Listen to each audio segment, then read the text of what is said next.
नमस्कार, एक बार फिर से स्वागत है स्टडी गैंगवे में। मैं कंटिन्यू आपको पढ़ा रहा हूँ जनरल साइंस। चूँकि हम 5 चैप्टर समाप्त कर चुके हैं और जितने भी चैप्टर हैं साइंस के मैं समाप्त कराऊंगा, रिवीजन कराऊंगा, क्वेश्चन पेपर्स कराऊंगा और यदि आप साथ देंगे तो निश्चित ही आप अच्छे से अच्छे मार्क्स लेके आएंगे।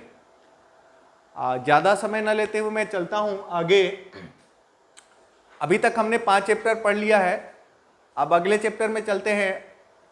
चैप्टर नंबर 6 है कोशिका से अंग तंत्र तक, from cell to organ system.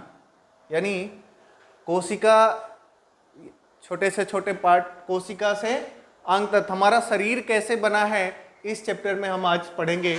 देखेंगे कि हमारे शरीर को कौन कौन अंग मिल करके, कौन कौन सी वस्तु, क्या क्या मिल करके हमारा शरीर बना हुआ है। इसमें हम पढ़ेंगे, क्या पढ़ेंगे पूरे चैप्टर में ये जानते हैं। पहला है पॉइंट कि कोशिका की संरचना एवं कार्य। हम पढ़ेंगे इस चैप्टर में कोशिका की संरचना एवं कार्य। दूसरा पॉइंट है पादप एवं जंतु कोशिका में अंतर, उत्तक का सामान्य परिचय, तंत्रिका तंत्र तथा अंतःस्रावी ग्रंथियों का परिचय। और लास्ट में पढ़ेंगे पौधों में समन्वय, हार्मोन्स। ये पॉइंट्स इस चैप्टर में पढ़ना है। और इस चैप्टर से मैं बता रहा हूं कि 1 या 2 क्वेश्चंस पक्का आते हैं। कोशिका से लेकर के अंग तंत्र तक में 1-2 क्वेश्चन पक्का आएगा। आप पीछे के जो एग्जाम्स पेपर हैं उठा करके देख सकते हैं कि क्या इससे रिलेटेड कोई क्वेश्चंस आया है। अब आगे बढ़ते हैं, इसमें देखते हैं अभी शरीर की बनावट। नेक्स्ट पॉइंट, पहले ये सब जानने से पहले जानेंगे कि शरीर कैसे बनता है, how to make the body. हमारा शरीर किस तरीके से बना है, कैसे बना है, ये सब सबसे पहले हमें जानना जरूरी है। तो उससे पहले हम देखते हैं कि किस तरीके से बना है। इसको समझने के लिए मैं आपको इस तरीके का एक ग्राफ छोटा सा दिखा रहा हूं। आप समझेंगे, इसको समझ जाएंगे तो निश्चित ही आप समझ जाएंगे कि शरीर के बनावट हमारा किस तरीके से हुआ है। देखिए, कोई भी मकान बनाने के लिए, कोई भी घर बनाने के लिए क्या क्या वस्तु चाहिए या शुरुआत कहाँ से होती है, तो देखते हैं। मकान बनाने के लिए सबसे पहले हमें चाहिए ईंट। फिर ईंट का एक समूह, यानी मिस्त्री आता है और उसको समूह यानी दीवार की तरह जोड़ते जाता है। यानी ईंटों का समूह, यानी जोड़ना, ईंटों को जोड़ना एक साइड में या 2 साइड में या 3 साइड में, तो ईंटों का समूह हो जाता है। जब ईंटों का समूह बनाते हैं, मान लीजिए 10 फीट 12 फीट जो भी हमने रेशियो रखा है घर का, उतना ऊंचा 3 तरीके से चार तरफ से घेर करके जब बनाते हैं तो बनता है दीवार। वो बनता है दीवार। दीवार के बाद जब दीवार बन जाता है तो हम उसको कमरा बोलते हैं। और बहुत सारे कमरा मिल करके एक मकान का निर्माण होता है। जैसे कि आपने देखा होगा किचन एक भी कमरा ही है जिसमें खाना बनाने का काम होता है, और बेडरूम यानी सोने का जहाँ पे है वो भी एक कमरा ही है, और वो भी मकान का ही एक पार्ट है। नहाने वाला घर, रूटीन करने वाले आपके मकान, वो सारे जो है कमरा जो है मकान के अंदर आता है। उसी तरीके से हमारा शरीर भी बना हुआ है। यानी शरीर हमारा, मान लीजिए कि एक मकान है। एक मकान है, मकान में बहुत सारे कमरे हैं, बहुत सारे कमरे बहुत सारे दीवारों से मिलकर के बना है, और बहुत सारे दीवार जो है ईंटों का समूह से बना हुआ है, और ईंटों का समूह जो है ईंट से बना हुआ है। ये हमने आपको पीछे की तरफ करके दिखाया। सेम समझिए, यदि हमने मान लिया ईंट को कोशिका, ईंट के समूह को उत्तक, दीवार को अंग, कमरा को अंग तंत्र और मकान को शरीर, यानी शरीर को हमने मकान मान लिया, तो शरीर में अंग तंत्र होगा। पहले हम शरीर है, पूरा बॉडी हमारा अंग तंत्र, मतलब हाथ पैर मुंह नाक, ये हमारे अंग तंत्र पार्ट हैं। और उस अंग तंत्र, वो अंग तंत्र किससे मिलकर बना हुआ है? तो बहुत सारे अंगों से मिलकर के बना हुआ है। यदि हम हाथ की बात करते हैं तो इसमें बहुत सारी अंगुलियां हैं और हड्डियां है, खून है, तो इस तरीके से वो अंग हो गया। अब बात करते हैं ये अंग किससे बना हुआ है? तो ऊतक से बना हुआ है। और ऊतक किससे बना हुआ है? कोशिका से बना हुआ है। तो हम कह सकते हैं कि दैट इज द कोशिका जो है सबसे छोटा पार्ट है हमारे शरीर का। और चैप्टर भी था कोशिका से लेकर के अंग तंत्र तक, यानी कोशिका की संरचना हुई तब से अंग तंत्र कैसे बनते हैं या शरीर कैसे बनता है। तो कोशिका सबसे छोटा पार्ट है, जैसे कि ईंट है, ऊतक ईंटों का समूह मान लीजिए, अंग दीवार, अंग तंत्र कमरा और शरीर को मकान मान लेते हैं। इसी तरीके से हमारा संरचना हुआ है। यदि एक मकान, एक घर की संरचना आप समझ रहे हैं तो उसी तरीके से हमारे शरीर की भी संरचना है, ये आप समझ गए होंगे। तो अब चलते हैं और आगे देखते हैं कि इसमें ये तो समझ गए आप। अब वही शरीर, उसी की कहानी आगे, शरीर का क्या है, शरीर जो है कैसे बना हुआ है। शरीर में हमारे पाचन तंत्र, श्वसन तंत्र, कंकाल तंत्र, यानी हमारे शरीर में क्या है? पाचन तंत्र है, श्वसन तंत्र है, कंकाल तंत्र है, हड्डी का तंत्र, हड्डी है। और ये सब किससे बना हुआ है? अमाशय से, छोटी आंत, नाक, कान, फेफड़े, हृदय। और ये सब किससे बने हुए हैं? ऊतक से। और ऊतक किससे बना हुआ है? कोशिका से। ये फिर इसको उल्टा करके हम समझते हैं, कोशिका सबसे छोटा हमारा अंग है, कह सकते हैं पार्ट है हमारे शरीर में। सबसे पहले कोशिका बनता है या कोशिका से पूरा शरीर का हमारा कार्य हो रहा है। कोशिका है ऊतक का निर्माण करता है। ऊतक हृदय, फेफड़े, कान, नाक, छोटी आंत, अमाशय आदि का निर्माण करता है। इन सब से मिल करके पाचन तंत्र, श्वसन तंत्र, कंकाल तंत्र बनता है। और ये सब मिल करके एक शरीर का निर्माण करते हैं। तो इस शरीर का निर्माण किस तरीके से होता है या हमारा शरीर का निर्माण कैसे हुआ है, आप समझ गए होंगे। आगे बढ़ते हैं। अगला है पॉइंट, कोशिका सेल। अभी तक हमने समझ लिया कि शरीर कैसे बना हुआ है। अब हम एक एक पॉइंट पे चलते हैं। कोशिका जो कि सबसे छोटा हमारा अंग है, इकाई है शरीर का, कोशिका के बारे में देखते हैं। कोशिका क्या है? जीवों के शरीर को बनाने वाली सबसे छोटी इकाई कोशिका है। यानी जीवों के शरीर को बनाने वाली सबसे छोटी इकाई क्या है? कोशिका है, जिससे जीवन के सभी कार्य होते हैं। यानी जीवन के जितने भी हमारे कार्य हो रहे हैं, समझिए कि कोशिका से हो रहे हैं। और कोशिका जो है जीवन का सबसे छोटा इकाई है। कोशिका की संरचना, कोशिका की संख्या जीवों में अलग अलग होती है। कोशिका की जो संख्या है हमारे शरीर के जो सबसे छोटी इकाई है, उसमें भी अलग अलग जीवों में अलग अलग इकाई के तौर पे होते हैं। जैसे कि एक कोशिकीय जीव जो है एक कोशिकीय होता है और कोई जीव बहुकोशिकीय होता है। किसी में एक कोशिका होती है, किसी में बहुत सारे कोशिका होते हैं। तो देखते हैं एक कोशिकीय कौन है और बहुकोशिकीय कौन है।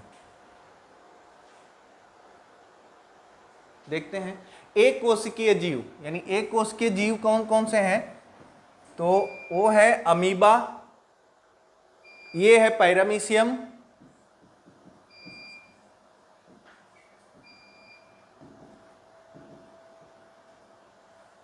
ये है यूग्लिना,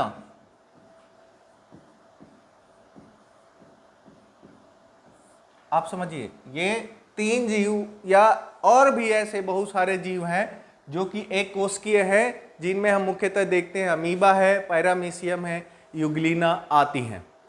उसके बाद से बहुकोशिकीय जीव कौन कौन से हैं? केचुआ है, हाथी है, मनुष्य है, बंदर है। आप देख सकते हैं कि जैसे मनुष्य में बहुत सारे अंग तंत्र समझ ही रहे हैं, ऊतक भी समझ ही रहे हैं, और ये बहुत सारे कोशिकाओं से मिल करके बने होते हैं। तो ये उदाहरण है एक कोशिकीय जीव का, अमीबा, पैरामीशियम, यूग्लिना आदि बहुकोशिकीय जीव हैं। केंचुआ, हाथी, मनुष्य, बंदर आदि। ये तो अभी हमने एक कोशिका बहुकोशिका के बारे में बताया कि जो भी जीव हैं या तो एक कोशिकीय होगा या बहुकोशिकीय होगा। एक कोशिकीय मतलब होगा कि एक ही कोशिका होगी, बहुकोशिकीय मतलब होता है दो या दो से अधिक। जिस जानवर में, जिस जीव में कोशिका होगी वो जो है बहुकोशिकीय जीव होगा। आगे बढ़ते हैं। आकार, आकार जो कोशिका का आकार कैसा होता है, तो इससे पहले आपने देखा कि इस तरीके का चप्पल नुमा, मिर्च नुमा, इस तरीके का होता है। तो ये तो जीव है और एक कोशिकीय है, लेकिन बहुकोशिकीय जीव जो होंगे उनमें जो कोशिका की आकार होगी किस तरीके का होगा वो देखते हैं। तो इसमें लिख रहा है चपटी, गोल, अंडाकार, घनाकार या अनियमित आकृति, कुछ छोटी कुछ बड़ी, विभिन्न आकार के होते हैं आदि। यानी कि जो कोई बेलनकार होगा, कोई गोलाकार होगा, कोई घनाकार होगा। देखिए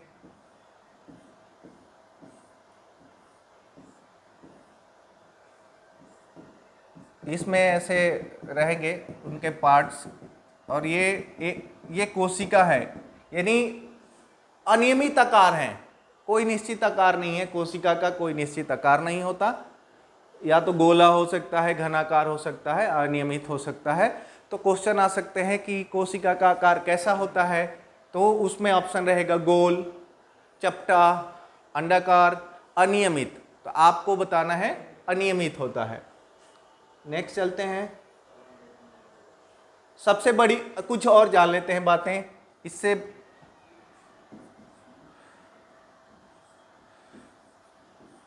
कुछ जानकारी समझ लेते हैं हम लोग। कुछ जानकारी समझते हैं क्या होता है। सबसे बड़ी कोशिका शुतुरमुर्ग पक्षी का अंडा है।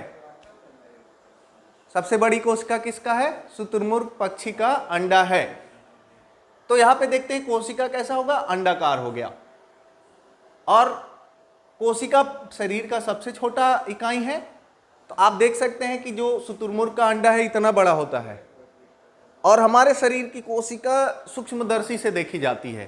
तो आप बोलेंगे सर ये तो इतना बड़ा है और ये कैसे ऐसा देखा जाता है?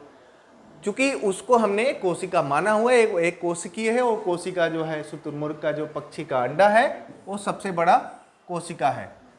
सबसे छोटी कोशिका जो है माइक्रोप्लाज्मा जीव की होती है। सबसे छोटी जो कोशिका है माइक्रोप्लाज्मा जीव की होती है। एक्चुअली ये जीव पहले ही इतना छोटा होता है, और उसकी कोशिका जो होगी और भी छोटी होगी, आप समझ सकते हैं। सबसे लंबी कोशिका तंत्रिका कोशिका होती है, जो 1 मीटर तक लंबी हो सकती है। क्वेश्चन आएंगे कि सबसे लंबी कोशिका कौन सी होती है, तो आप बोलेंगे तंत्रिका कोशिका होता है। सबसे बड़ी कोशिका कौन सी होती है, तो शुतुरमुर्ग पक्षी का अंडा होता है। यहाँ पे लंबी और बड़ी में अंतर है, आप समझिए। बड़ा जो है शुतुरमुर्ग का अंडा होता है करीब 1-1.5 kg का, वो है, जबकि ये तंत्रिका तंत्र 1 मीटर लंबी तो होगी, लेकिन वो 1 kg 2 kg का नहीं होगा। ये इसमें से क्वेश्चन आ सकते हैं। अगला चलते हैं। कोशिका की संरचना। कोशिका का अध्ययन सर्वप्रथम वैज्ञानिक रॉबर्ट हुक ने 1665 ईस्वी में किया था। आपको याद रखना है, क्वेश्चन आ सकता है कि कोशिका का अध्ययन या कोशिका का खोज किसने किया था, तो आप याद रखेंगे रॉबर्ट हुक ने सन 1665 ईस्वी में किया था, एवं स्वयं के बनाए हुए सूक्ष्मदर्शी से कोशिका को देखा। और उसने स्वयं एक सूक्ष्मदर्शी बनाया था और उससे उसने कोशिका को देखा। कोशिका में क्या क्या होते हैं देखिए।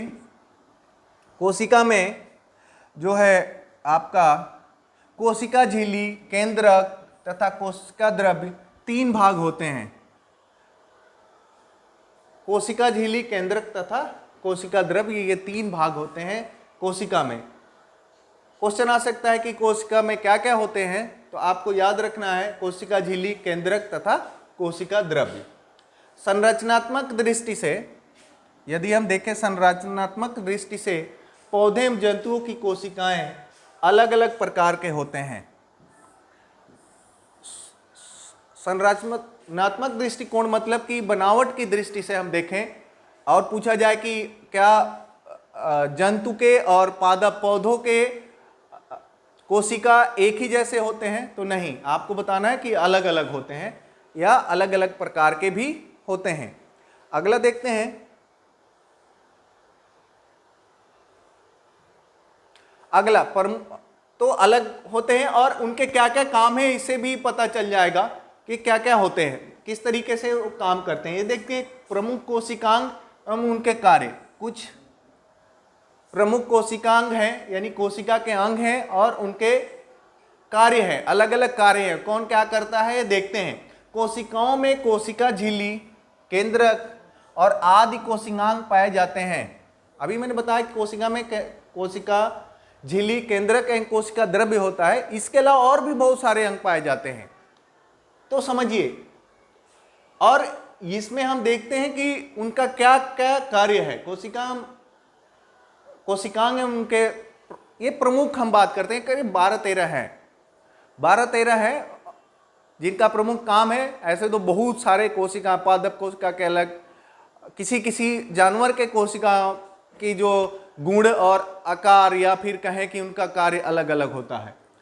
तो देखिए कुछ ये हमारे कोशिका का चित्र है और इसके जो अंग है, इसके पार्ट्स हैं, अंतःप्रदविक जालिका, हरित लवक, गल्जिका, माइटोकॉन्ड्रिया, केंद्रक, केंद्रिका, जीवद्रव्य तंतु, कृत्तिका, माइक्रोट्यूबुलस, कोशिका भित्ति, जीव द्रव्य कला, मध्य पटालिका और बहुत सारे इसमें अंग हैं। लेकिन ये इनके कुछ पार्ट्स जो प्रमुख हैं और इनके अलग अलग काम हैं। आगे देखते हैं कि किसके किसके क्या कार्य हैं। प्रमुख कोशिका, उनके कार्य में कोशिका झिल्ली, यह प्रत्येक कोशिका में चारों ओर पाई जाने वाली झिल्ली है जो कोशिका को स्थिर रखती है। जो कोशिका के अंदर अभी हमने कोशिका दिखाया, उसके अंदर जो कोशिका झिल्ली पाई जाती है, यह प्रत्येक कोशिका में चारों ओर पाई जाने वाली झिल्ली है जो कोशिका को स्थिर रखती है, कोशिका को स्थिर इधर उधर नहीं जाने देंगी। कोशिका भित्ति क्या होता है? पौधों की कोशिकाओं में कोशिका झिल्ली के बाहर एक मोटी और मजबूत परत होती है जिसे कोशिका भित्ति कहते हैं। यह केवल पौधों में पाया जाता है। आपने पौधे का छाल देखा होगा, छाल समझ रहे होंगे, जो कि पौधे के सबसे ऊपरी परत पे रहता है, यानी बाहर के तरफ रहता है। उसके अंदर की जो कोशिका होती है उसके अंदर कोशिका भित्ति पाई जाती है और वो कोशिका भित्ति का काम है उस झिल्ली के बाहर एक मोटी परत और मजबूत परत बना देना। ठीक है, जैसे कि मान लीजिए ये पौधा है और इसके ऊपर ये जो छाल आते हैं, कह सकते हैं ये छाल आपने देखा होगा, ये जो छाल आपने देखा होगा, ये जो छाल है यही इसके अंदर की जो कोशिका होंगी और उस कोशिका के अंदर कोशिका भित्ति होगा। मेरा कहना है कि कोशिका भित्ति सिर्फ पौधों में पाया जाता है और उस कोशिका भित्ति का कार्य होता है कि बाहरी परत को और मजबूत रखना, और वो करते करते वो छाल के रूप में हमें प्राप्त होता है। केंद्रक, यह कोशिका का सबसे महत्वपूर्ण कोशिकांग है जो सामान्यतः जंतु कोशिका के मध्य में होता है, परंतु पादप कोशिकाओं में यह परिधि की ओर होता है। आप समझिए, अभी क्वेश्चन आ सकता है कि केंद्रक जंतु के किस भाग में होता है? केंद्रक मतलब कोशिका का केंद्रक, तो आप बताएंगे कि ये सामान्यतः जंतु कोशिका के मध्य में होता है, परंतु पादप कोशिकाओं में यानी पौधों के कोशिकाओं में यह परिधि की ओर होता है। ठीक है, नेक्स्ट चलते हैं। कोशिका द्रव्य, केंद्रक तथा कोशिका झिल्ली के बीच में उपस्थित जीव द्रव्य को कोशिका द्रव्य कहते हैं। अब आता है माइटोकॉन्ड्रिया। माइटोकॉन्ड्रिया ये इसका महत्वपूर्ण है ये रोल। यह दोहरी झिल्ली से घिरी कैप्सूल के आकार की संरचना होती है। ये समझिए ये कैप्सूल हो गया, तो ये दोहरी झिल्ली ऐसे गिरा रहेगा। संरचना होती है जो श्वसन क्रिया में भाग लेकर ऊर्जा उत्पन्न करता है तथा संचित करता है। जो कोशिका है हमारा जो सबसे छोटा पार्ट है, मांस का कहें या फिर शरीर के अंग का सबसे छोटा पार्ट जो कोशिका है, आप समझिए आपका आरबीसी, डब्ल्यूबीसी आपने सुना होगा। आरबीसी मतलब होता है रेड ब्लड सेल्स कह सकते हैं या कार्प्स कहते हैं उसको, ठीक है। जो हमारे जो श्वेत रक्त कणिकाएं जो होती हैं और उसके सबसे जो छोटा पार्ट है वो कोशिका है, और उस कोशिका के अंदर जो है समझिए कि श्वसन क्रिया में भाग लेकर उत्पन्न करने का जो कार्य करता है वो माइटोकॉन्ड्रिया करता है। और माइटोकॉन्ड्रिया खत्म हो जाएगा या कह सकते हैं कि कम होता है। उदाहरण के तौर पे आपने सुना होगा कि इनका प्लेटलेट्स डाउन हो गया, आरबीसी कम हो गया, डब्ल्यूबीसी कम हो गया, शरीर में हमारा खून की कमी हो गई तो हमें ऊर्जा नहीं मिलता है। तो माइटोकॉन्ड्रिया का काम होता है कोशिका में ऊर्जा उत्पन्न करना श्वसन क्रिया करके, और इसको कोशिका का पावर हाउस, ऊर्जा घर भी कहते हैं। यानी ये कह सकते हैं कि कोशिका से माइटोकॉन्ड्रिया को हटा लिया जाए तो हमारा ऊर्जा क्षमता कह सकते हैं या जो हमारी शक्ति है वो कम होगी और हम और कमज़ोर होते जाएंगे। इसलिए माइटोकॉन्ड्रिया को बढ़ा होना या माइटोकॉन्ड्रिया का उस कोशिका सेल्स में होना बहुत ज़रूरी है। और माइटोकॉन्ड्रिया को क्या बोलते हैं? कोशिका का पावर हाउस। यदि मान लीजिए ये पावर हाउस ही नहीं रहेगा तो कोशिका में ऊर्जा नहीं मिलेगी, कोशिका में ऊर्जा नहीं मिलेगा तो हमें ऊतक नहीं बनेगा, जब ऊतक नहीं बनेगा तो हमारा अंग तंत्र में नहीं बनेगा, हमारा अंग तंत्र नहीं, शरीर नहीं बनेगा। तो कोशिका में माइटोकॉन्ड्रिया बहुत जरूरी है। अब नेक्स्ट है हरित लवक। यह केवल हरि पादप कोशिकाओं में ही पाया जाता है तथा प्रकाश संश्लेषण का कार्य करता है। ठीक है, अभी कह सकते हैं कि आपसे पूछा जाएगा कि हरित लवक जो कोशिका के अंदर, हरित लवक यदि ये कोशिका है मान लीजिए और इसके अंदर ये हरित लवक है, हरित लवक है। हरित लवक का काम है पौधे को हरा रखना, ग्रीन रखना। तो पहले ही लिखा है कि यह केवल हरि पादप कोशिकाओं में ही पाया जाता है तथा प्रकाश संश्लेषण का कार्य करता है। प्रकाश संश्लेषण का कार्य करते हुए सांस लेने का जो क्रिया होता है पौधों में, अपना कार्बन डाइऑक्साइड लेना और ऑक्सीजन छोड़ना, उस क्रिया में हरित लवक का बहुत ही बड़ा रोल होता है। समझिए यदि हरित लवक हट गया, निकल गया या कोशिका से कम हो गया तो वो पौधा सूख जाएगा या हरा से वो आपका मान लीजिए सूख करके ब्राउन भूरा कलर या फिर कह सकते हैं कि काला कलर हो सकता है। देखते हैं, अभी आप समझिए। तो इसमें क्वेश्चन आता है कि पौधे हरा क्यों होते हैं, हरा पौधा क्यों होता है? तो हरित लवक के कारण होता है। तारककाय, यह केंद्रक के पास पाया जाता है तथा कोशिका की विभाजन में सहयोग करता है। तारककाय या जो कोशिका का ये केंद्रक है, इसके पास में ये पाया जाता है तारककाय।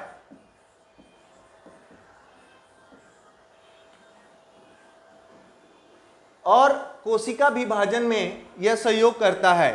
यह सिर्फ जंतु कोशिकाओं में पाया जाता है, यह सिर्फ जंतु कोशिकाओं में पाया जाता है। क्वेश्चन आ सकता है कि तारककाय कौन से, किसमें या किस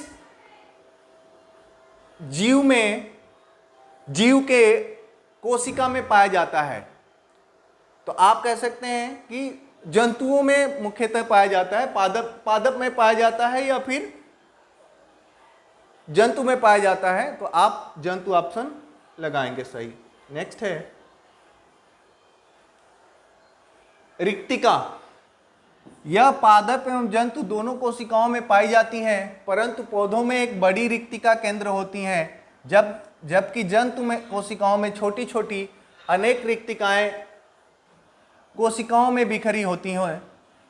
पानी, लवण आदि का संग्रह एंड मात्रा का संतुलन। देखिए रिक्तिका क्या करता है, यदि ये कोशिका है और इसके अंदर ये रिक्त स्थान है, रिक्तिका का मतलब कह सकते हैं रिक्त स्थान, ये रिक्तिका है, तो इसका काम क्या रहता है समझिए। इसका मेन काम है पानी, लवण आदि का संग्रह करके रखना, यानी जहां रिक्तिका है वहां रख लेना, फिर उसको जहां जरूरत है वहां भेज देना, फिर रिक्त हो जाना कह सकते हैं। तो रिक्तिका का काम है पानी, लवण आदि का संग्रह करना एवं उसके मात्रा के संतुलन को बनाए रखना। जहां जहां कमी पड़ रही है तुरंत भेज देना, जहां जहां ज्यादा हो रहे हैं अपने पास रख लेना, तो ये संतुलन बना के रखता है। गाल्जी काय पदार्थों का संश्लेषण, भंडारण, श्रावण करना इनका प्रमुख कार्य होता है। लाइसोसोम ये कोशिकाओं में आने वाले पदार्थों को पचाने का कार्य करता है। लाइसोसोम क्या करता है, कोशिका के अंदर जो है कुछ भी आएगा उसको पचाने का काम लाइसोसोम करता है। राइबोसोम ये प्रोटीन संश्लेषण में सहायक होते हैं। अंतः प्रद्रवी जालिका झिल्लियों की बनी हुई जटिल जालनुमा संरचना एवं अंतः प्रद्रवी जालिका कहलाती है। झिल्लियों की बनी हुई जालनुमा संरचना अंतः प्रद्रवी जालिका कहलाती है, जो कि केंद्रक से जुड़ी होती है, इससे मुक्त रूप से पाई जाती हैं, प्रोटीन संश्लेषण में सहायक होती हैं। जो अंतः प्रद्रवी जालिका जो होती हैं झिल्लियों की बनी हुई जटिल जालनुमा संरचना होती है, कह सकते हैं अंतः प्रद्रवी जालिका कहलाती हैं, जो कि केवल केंद्रक से जुड़ी होती हैं, जो कि केवल केंद्रक से जुड़ी होती हैं अथवा इससे मुक्त रूप से पाई जाती है। यानी या तो वो केंद्रक से जुड़ी होगी या मुक्त रूप से वो पाई जाएगी। ऐसा नहीं है कि हर ये जो अंतः प्रद्रवी जालिका है केंद्रक से जुड़ा ही रहेगा, मुक्त रूप से भी हो सकता है। और प्रोटीन संश्लेषण में यह सहायक होता है। ठीक है।